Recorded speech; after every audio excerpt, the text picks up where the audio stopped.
As the coronavirus pandemic continues to grip the world, the role of hospitals and other healthcare facilities has become hugely important in trying to contain and eventually cure the outbreak. But cybercriminals know the importance of hospitals, and because of this, even during the midst of a crisis, some are actively choosing to target healthcare. I'm Danny Palmer, Senior Reporter at ZDNet.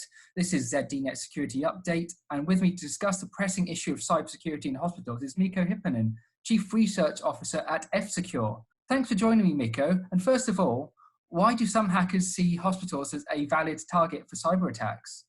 Well, hospitals are a target especially for ransomware. And ransomware attacks make money by disrupting the normal operations of an organization.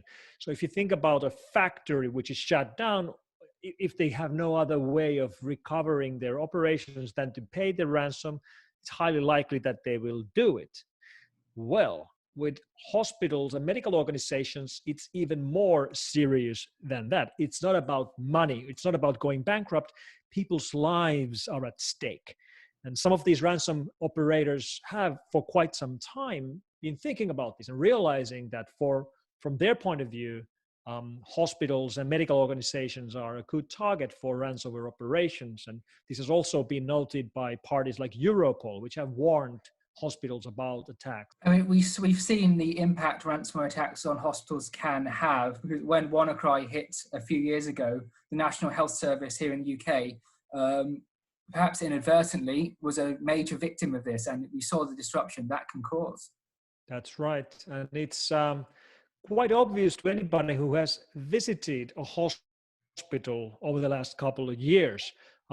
You look at intensive care unit, every single patient has a laptop right next to the patient, which contains all the information about the treatments and the medical history of the patient. Then there's typically another laptop controlling things like ventilation machines. So everything really is being run by computers.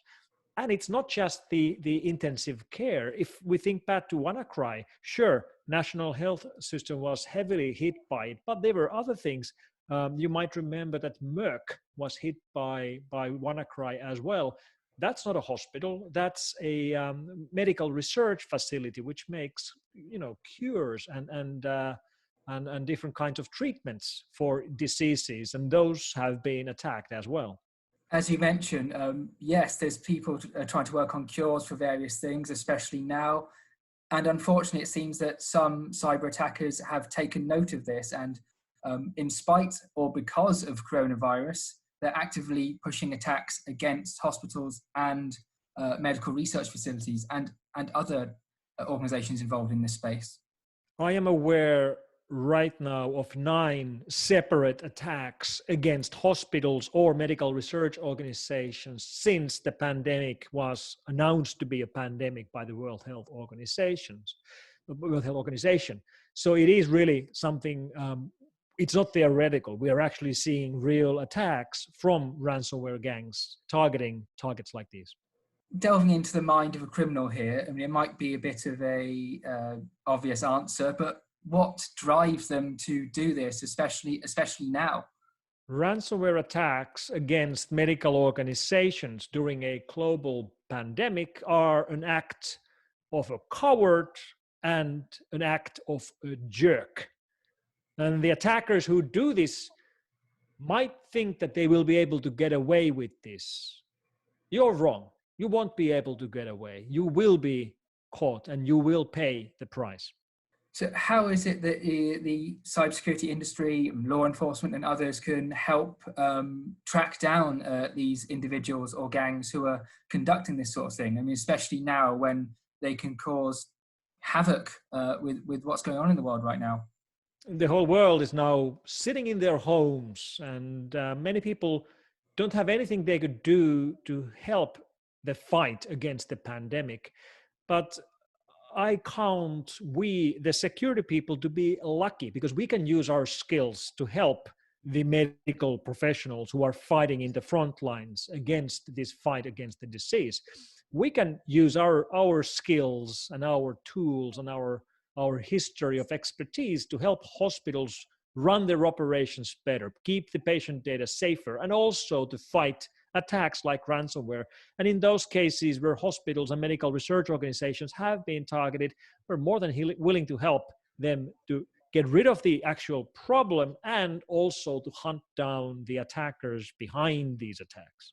When it comes to catching ransomware gangs, do they often face justice? We've seen some indictments sent for some ransomware operations, and there have been some arrests, but is part of the reason that ransomware is such an appealing type of cybercrime for some attackers that it seems that they don't get caught that often compared to other types of cybercrime?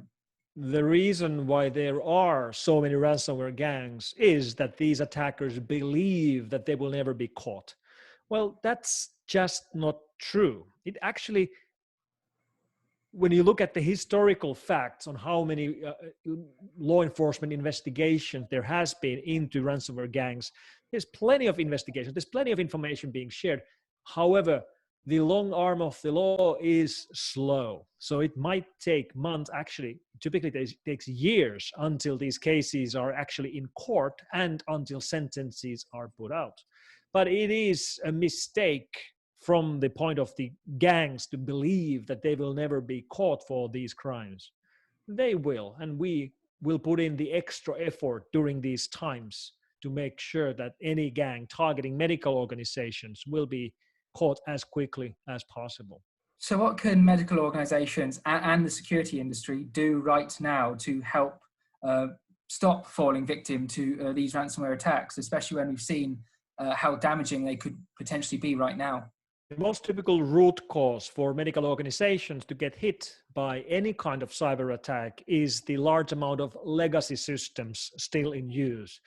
And this typically comes from the fact that many of these organizations are funded from public funds, from state funds or country funds or public budgets. So they might have very strong budget limits. And that leads to organizations running old computers, which means they are not running the latest operating systems.